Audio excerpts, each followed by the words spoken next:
Okay. Good evening, everybody. Shabbat Tov. We are on the second parak, chapter 2 of Nehemia. What we did last time was we read through the chapter, raised a few questions, a couple we answered. One thing I kind of purposely put you down the wrong path, which we'll see tonight. But I want to jump ahead, kind of a little bit out of order, to one question that Harry raised in the chat that I said I would deal with this week. And I want to deal with that first. I think it was a wonderful catch, even though I was going to get to it anyways. I think, Far, you mentioned I'd like to start with that. So if you take a look at the parak bed and look at the very end, the very last pasuk, kaf. Actually, look at 19, Yud Tet first. Okay, we remember we met a man named Sanballat. We're going to learn a little bit more about him tonight. And we also met a man named Tovia. And in this pasuk, in Yud Tet, we meet a third man named Geshem Ha'aravi. What was going on at this point, just to refresh your memories, is that Nehemiah came to Israel, Yerushalayim specifically. He is going around surveying the walls. He's either breaking the walls, he's repairing the walls, he's doing something that eventually they start to fix the city, to fix the walls. And this man, Sanballat, who was not a very good guy, and we'll see again a little bit about him, they say to him in Pasuk Yud Tet number 19, the middle of the Pasuk, Vayal'igu lanu, and they mocked us, Vayivzu aleinu, and they were cruel, contemptuous to us, Vayamru, and they said to us, who's the us? Nehemiah is talking about Am Yisrael, the people who are working and building the wall. And we will see in the next chapter, I don't know if we'll get to it tonight, a very, very, very detailed listing of what they did to the walls. And they said, what is it you're doing? Are you planning on rebelling against the king? So I'm not going to get too much into that pasuk, but there's opinions that say that's not, even though they were chiding them, they were making fun of them. And they say, are you trying to rebel against the king? On the one hand, it sounds like we're going to report you, dude, you're going to be in trouble. Or, hey, wait a second. If that's your long plan, maybe we should just join you. Again, I don't want to get to that pasuk because I want to look at the next one. And this is the question that Harry asked. We're going to take a look at the answer the Malbim gives. And I responded to them, and said to them, Hashem, God of the heavens, he will make our mission successful. We, who are servants, we will start building. And you have no share at all, no stake to claim in Yerushalayim whatsoever. So first of all, before I come to Harry's question and the answer, it's important to note in around this pasuk something very important. You may recall that when Ezra starts building up Yerushalayim again, or the Beit HaMikdash, after he comes back, some people come to him, the non-Jews say, hey, we want to help. And he says, basically, you have no part in this. This is not your job. This is not your future. This is for us, Am Yisrael, the Jewish people. And here we have a similar statement being made by Nehemiah to Sanballat and the two other guys. The question Harry asked, which is very well placed, when they were asked, wait a second, are you trying to rebel against the king? What's his response? Don't worry about it. You know what, guys? We got God on our side. We have nothing to fear. Why didn't he just bring out the letters that the king wrote that were supposed to be given to all the governors? And we will see that Sanballat, according to one opinion, was one of the governors. All he had to do was pull out a piece of paper, so to speak, that showed the king's signature on it, saying, give this man passage. He's here on the orders of the king. Sorry, these early morning slichot are catching up with me. So let's take a look at what the Malbim says. Just a second, let me do a screen share.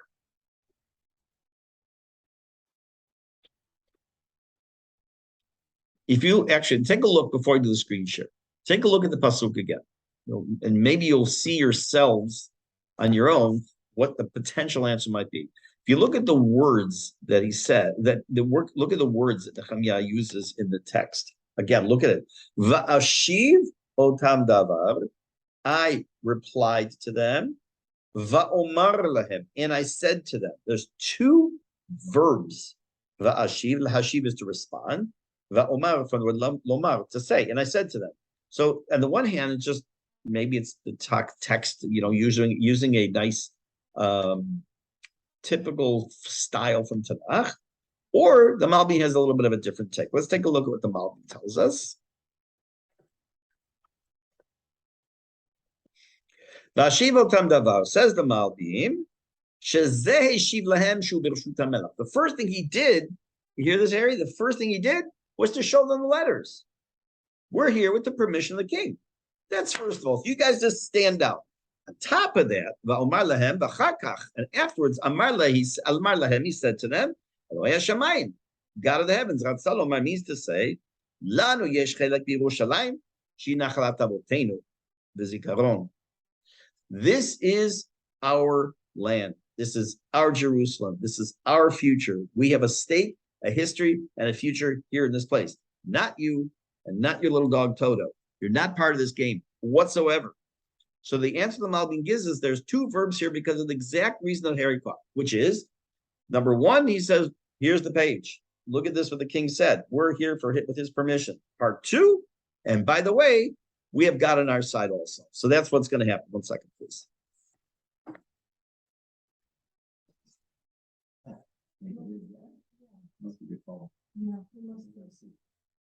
You want a text? What? You want a text? Book? No. No? Okay. Okay.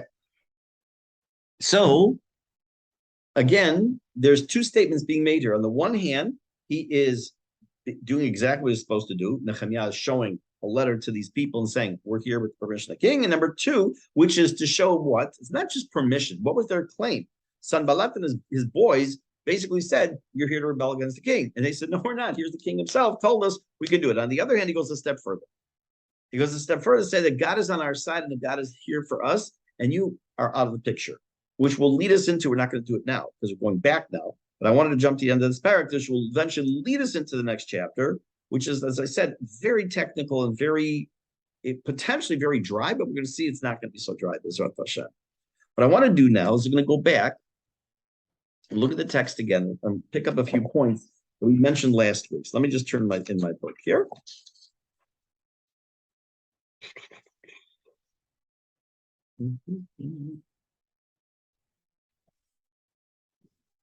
Okay, let me hold on 1 second, please. Go back here.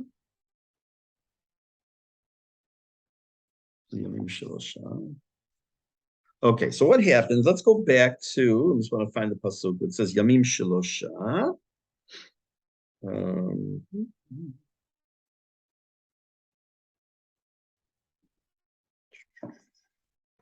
Okay, take a look, please, at Pasuk Yud Aleph. Pasuk Yud Aleph, what do we see? We see the following statement. Nehemia has come to Israel, right? And he comes and he has this first encounter with Sanballat and Tobiah. They're not very happy with him, but nothing really happens yet. Then it says in Pasuk Yud Aleph, Va'avo el Yerushalayim, I came to Yerushalayim, the Ahisham Yamim Shlosha, and I was there for 3 days. What's this 3 days business? So let's take a look at. I'll just keep it on screen share now because we're going to go through a bunch of slides now.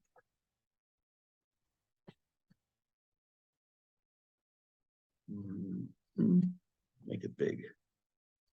Okay, there we go. Yamim Shlosha Yamim Elu. It sounds like the way I translated or explained it last week when we read the parak is they came to Yerushalayim, he rested up for 3 days, and then he went to the Beit HaMikdash area and see what was going on with the wall around the city. The Dat Sofrim says, no, Bayamim Elu, in these days, those 3 days, first thing he did was he went straight to the Beit HaMikdash and he visited with the elders, with the wise men of the people. But that's not mentioned. None of this discussion, what happened when he first comes to the Beit HaMikdash, is recorded in Navi. He says, to be honest with you, look, there's a lot of things that happen when he first comes there and later while he is there that are not recorded necessarily in the text. Just like there are things that he didn't write about in the past.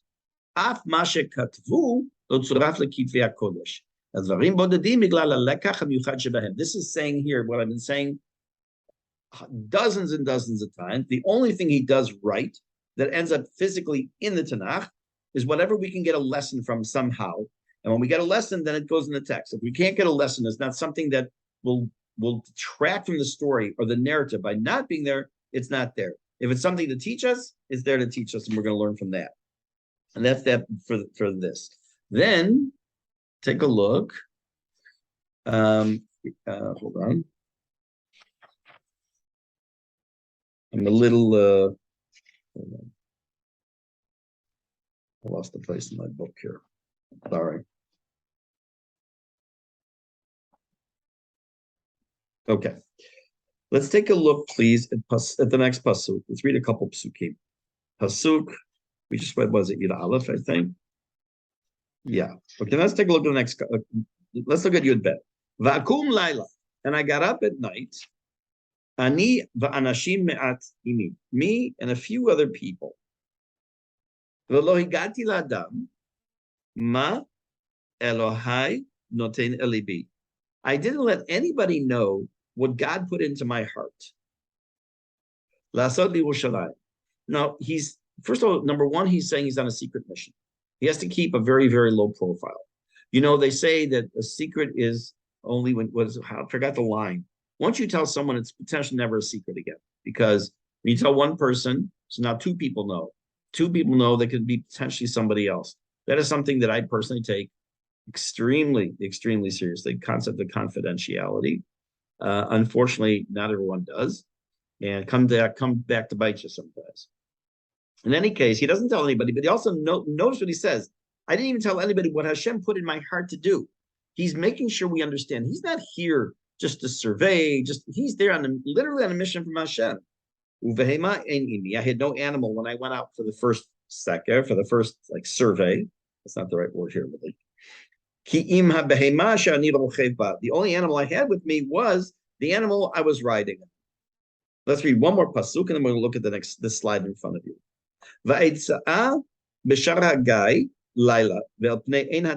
He tells us of different places, these different gates that he went to. I said last week purposely shover.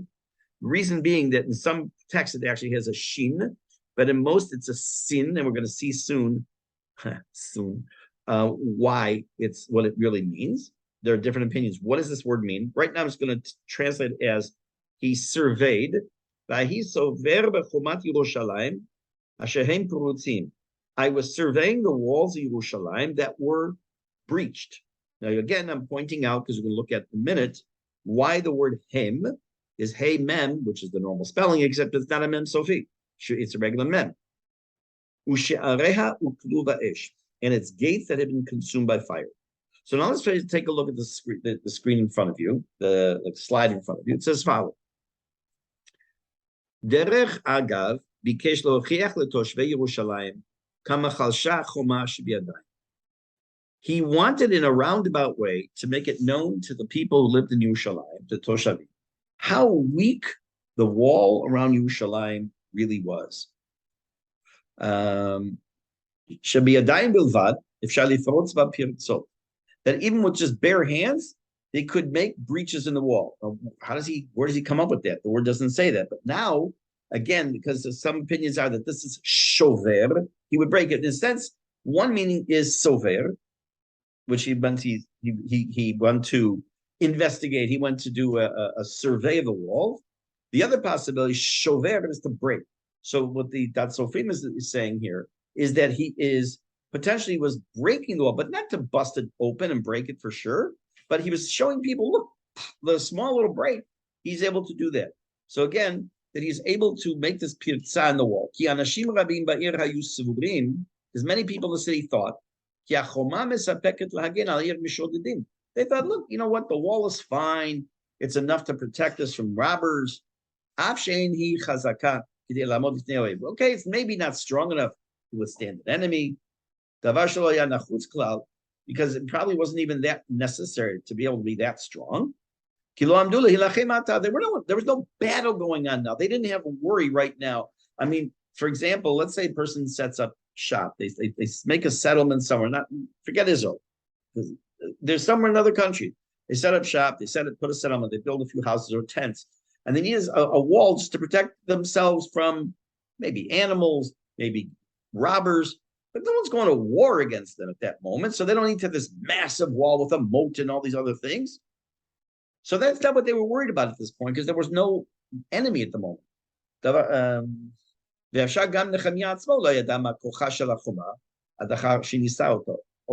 also possible, he hypothesizes, that when, according to the reading of Shover, and that's Sover, is that when he went to push it and break it, on one hand, that's what he says, it's to show the people, look, guys, you got a big problem here. The other hand, it was really testing it. He's saying, this is really bad. Look at this. He himself is only now finding out how bad it is. How does he know about all this in the first place? Go back to Perek Aleph, where Hanani came and told him, Hanani. I cannot, for some reason, keep that name in my head. Let's just take a quick look. Hanani, good. Okay. And so he knows from Hanani and other people what was actually going on. Now, what's this business about this one word? You see it on your screen now. Hem pirutzim, about the walls that they were breached. And the word hem is hey mem. We're going to look at two possibilities here. One is a dat sofrim, and then one is something called the mitchat shai. When I get to that, I'll explain what that is.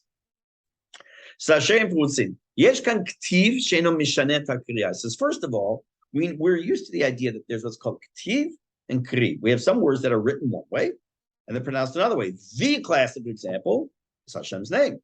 Yud Ke Vav Ke. We don't pronounce it the way it's written. Most people don't think in that terms of, oh, it's written one way, ktiv, pronounced another way, kri.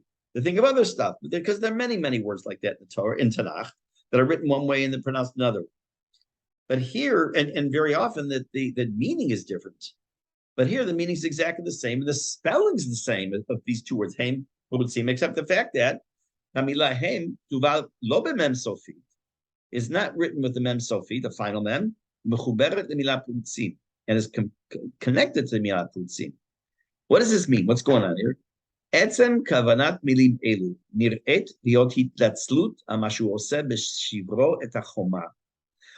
It seems that the concept here that the Navi, meaning Nehemia, is trying to get across to us is that he's almost asking for, he's saying, I'm sorry and I apologize for the actual breaches he himself is making in the wall right now.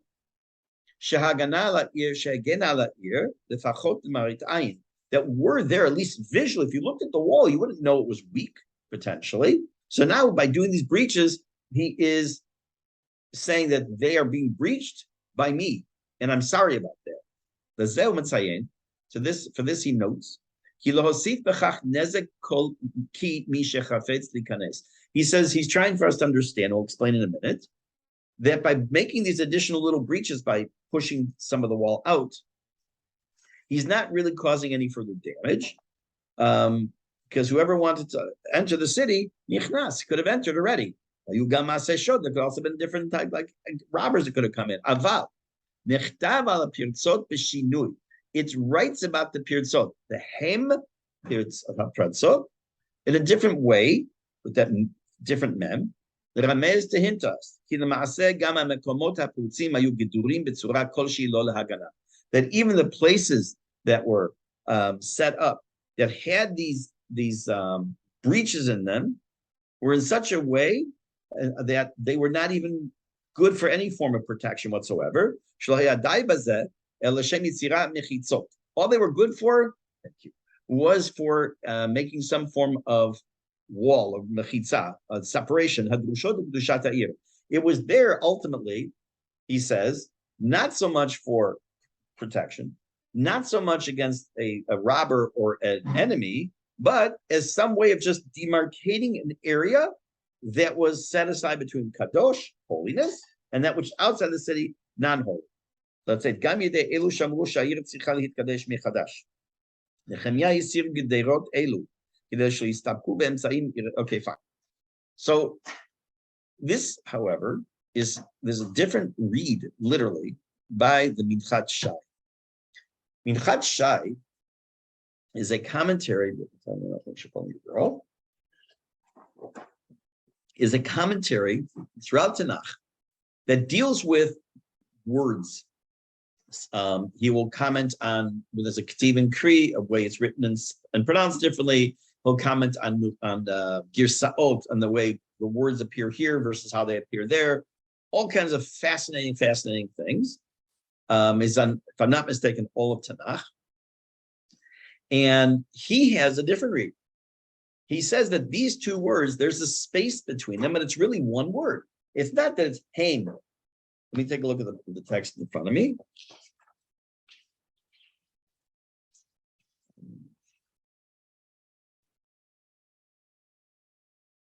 It's not Haim Rutzim, but Hamefuratzim. Haim Rutzim is Kri, the reading is Haim Rutzim, as two words. Okay, fine. He says that there is a kind of a visual for us here. What's the visual? Haim Prutzim, he says, Haim Hamifrutzim, I don't know how to pronounce it even. The ones that are breached. But what does he do in that word? He has a breach. He has a space.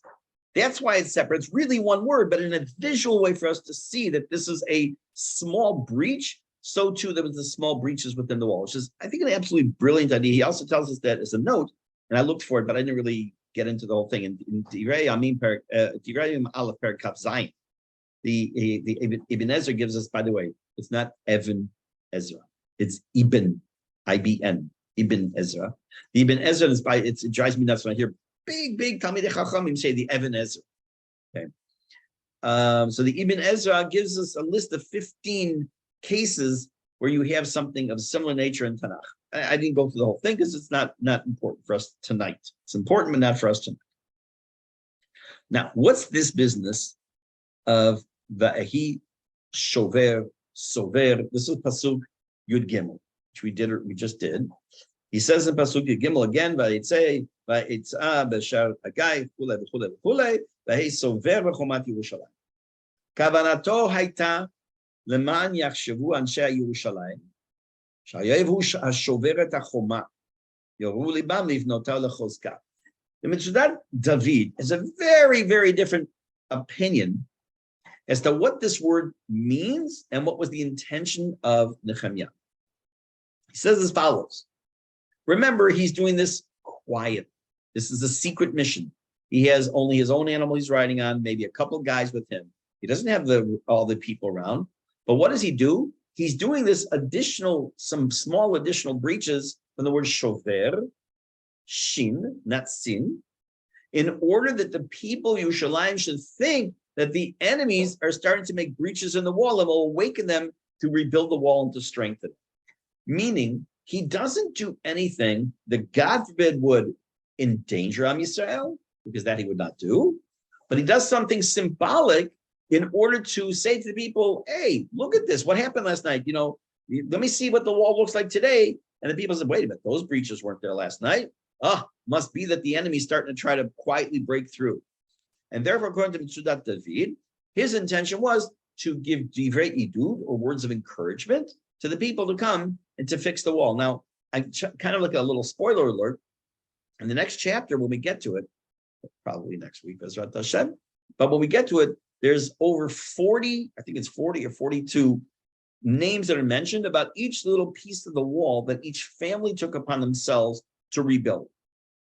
Now, they had to do that in order to do that, he had to really legayes. He really had to get people involved mentally, to get people involved in a communal aspect.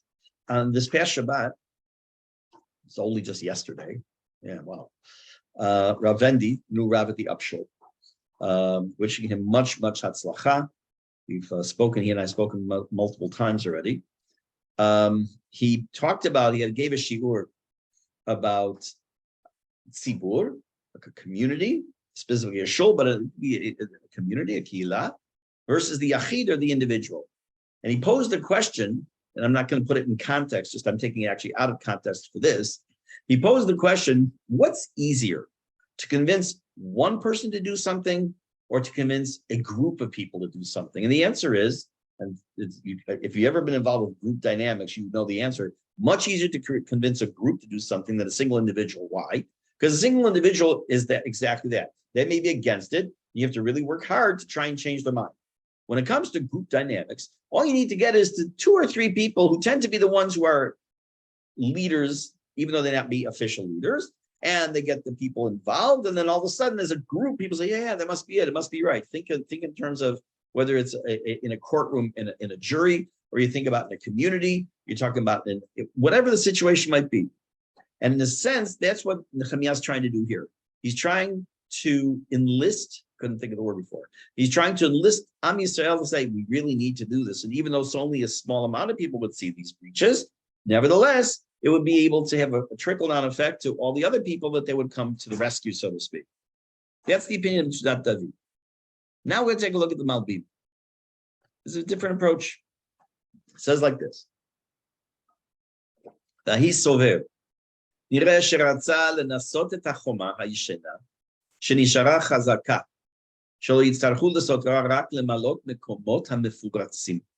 It seems that his goal here was to survey the wall, to test it, and to see. He wouldn't need to destroy it, to take apart the wall, but rather just to fill in the areas that had been already breached. Moshe Katuv, which is, we're going to see in the next chapter, that the breaches had begun to be sealed up. The areas where they were not breached, they left the old wall intact.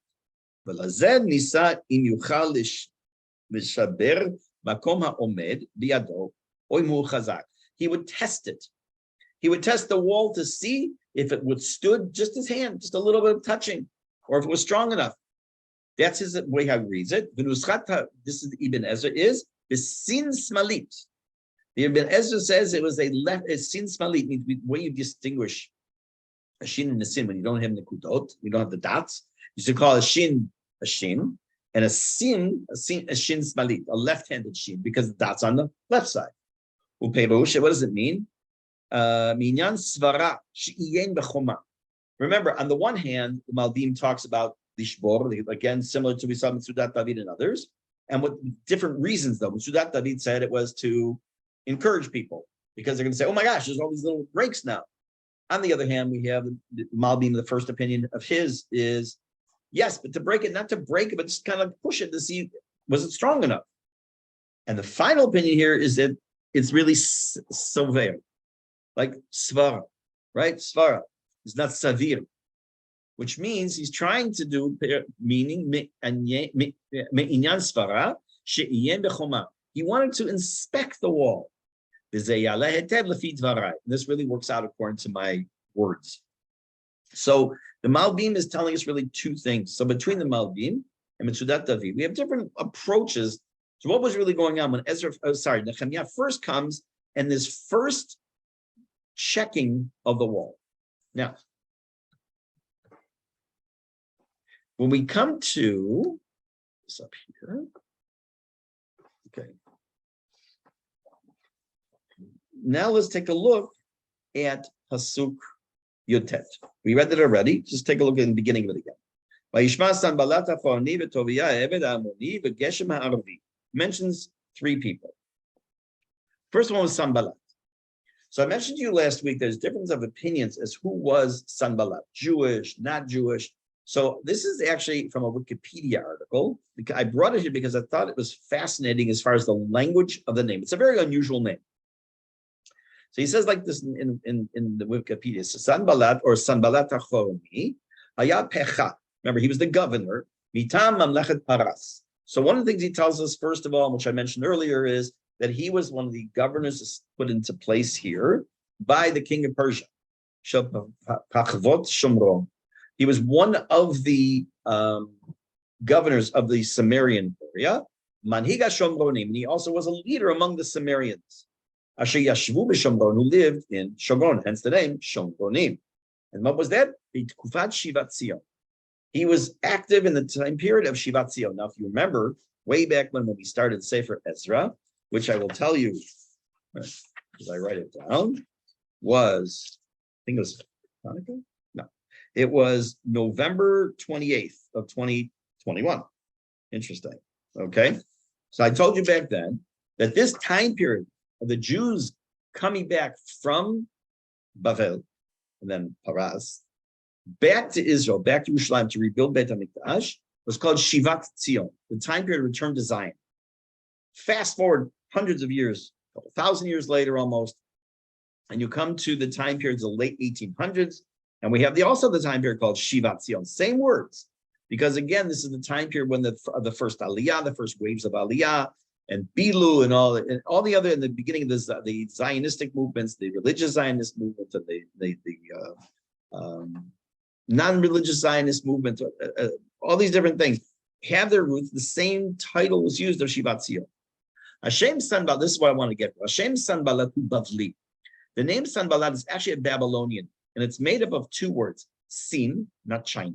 Sin, which means El Hayareach Hashomri, it is the moon, and Ubalit, Hachye, give life. Itachen shekinuyu Sanballat HaChorani, it's quite likely that the name, the nickname, the name of Sanballat HaChorani, Me'id, it gives testimony, Al Motza Mechoron. He comes from the area of what we call modern day Chawara, far from here, the Mirgalot HaGrizim. At least that's the name of the area over there. So again, no one can tell you for sure. No one knows for sure, but it's an interesting historical piece as far as where his name comes from. It is not, yes, he definitely was a pecha. He definitely was a governor. Question is, Jewish, not Jewish. I'm not, trust me, I'm not putting my head between those mountains of greatness to know. I have no idea. Now, this is the Sadia Golan. Let me make this a little bit smaller. Again, what you're seeing here in front of you is from Sefaria. Those of you who are not familiar with the site, Sefaria, Sefaria, which began as a relatively small site having Tanakh and a couple other things on it of the text, has turned into a massive, major site online with not only dozens and dozens and dozens of full texts of almost anything Jewish, but also people use the texts and from them build classes. And with those classes, they build source sheets and then they post them on Sefaria. You can type in a topic, for example. Don't worry about what it means right now. Yehu Shalom Nidal, famous sugya, famous topic that's dealt with in Gemara. And you want to know, you want to give a class on it, you want to do a little investigation. So you type in Yehu Shalom Nidal, and you can see everywhere it comes up in all the places they have in Sefaria, including if someone gave a shiur and made a source sheet for it. It's amazing. It's in Hebrew, it's in English, there's French, and I think that's it, Hebrew, English, and French. Okay, so he has here, Rabbeinu Sadia Gaon gives us a little one-line bio on all three of the people mentioned in Pasuk Yud Gimel. Yud Tet. Two of them mentioned in Yud Gimel, but all three are mentioned in Yud Tet. Vayishma Sanballat HaChorani, haya echad meshumad mibeit Choron. He said that he was a meshumad, meaning he was an apostate, he was Jewish, but he left the fold. He threw it all away. And he's from Beit Choron. Tovia Eved HaAmoni, me'avdei Beit David. He was a descendant of the slaves of the house of David. And finally, Geshem HaAravi, Ger Me'eretz Arav. He was a convert from the land of Arav. And they also were people who caused problems for the Jews.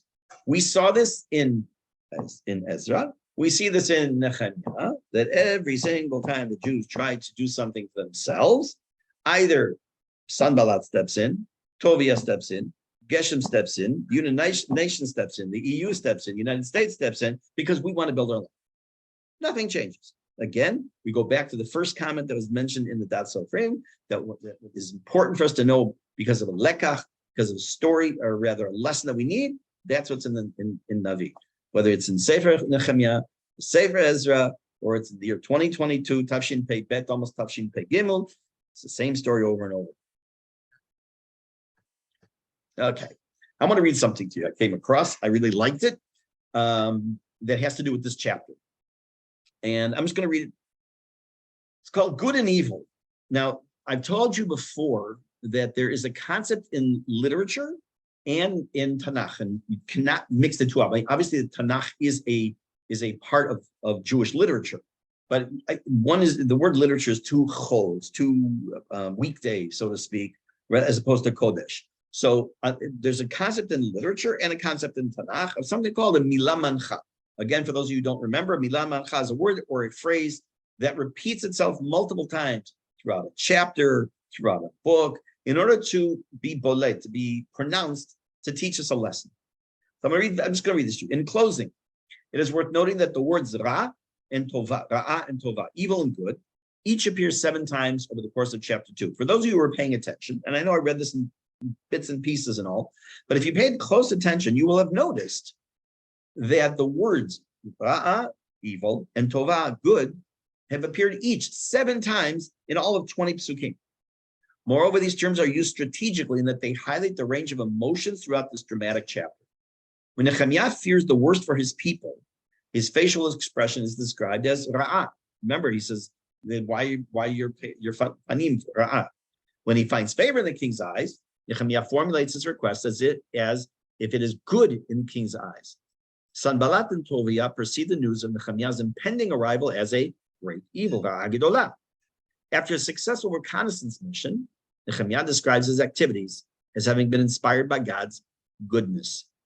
Reinforcing the Nehemiah-Esther linkage, which we talked about last week, the phraseology of if it is good in the king's eyes mimics the language used by Esther in her dramatic request of Achashverosh to attend the parties and spare her people. The chapter's deliberately chosen keywords underscore the critical role played by the Gentile kings in ensuring the Jews' salvation during Shivat Zion. They also heighten the drama of our chapter, which represents a dramatic turning point in the fortunes of the beleaguered community. Okay, what's in English, what's he saying at the end? This chapter, whether you realize it or not, had a tremendous amount of tension. The tension which we saw in Sefer Ezra, we're seeing now in Sefer Nehemiah, but a tremendous amount of tension between the need and the desire and the need to rebuild the wall around Yerushalayim, the evil forces that will try to prevent it, so far just verbally, not necessarily physically, which we'll have to wait for that. And how is Nehemiah going to impart this to the people, tachlis, that they're going to do something about it? Because remember, this has been quite a while that the wall is falling into disrepair. No one has stepped up. No one has found the need to step up and say, wait a minute, we need to do something about this wall. It's not good the way it is until Nehemiah comes, and he then puts himself in a position to give divrei yidud, or words of encouragement, to the people to rebuild the wall. What I want to do is just show you a map. And before I show you the map, I have to tell you how Hashem is always watching out over us. It is unbelievable that sometimes we need these little reminders that even in the tiniest thing, Hashem always tries to help us out. I have a chavruta, whom you know, my dear friend Steve Leichem. We've been learning together for 13 years. Baruch Hashem. He is learning with his granddaughter. He's learning with his granddaughter for bat mitzvah. Tachlis, she wants to learn all of Tanakh. So between the grandparents, they're all learning parts. He happens to be learning Sefer Nehemiah with her. And he just happened to mention to me that he's learning Parak Gimel, the 3rd chapter, which is what we're about to start next week. And he told me that when you just read it by itself, it's very dry, because it's all about building this and building this part of the wall. And here's the name.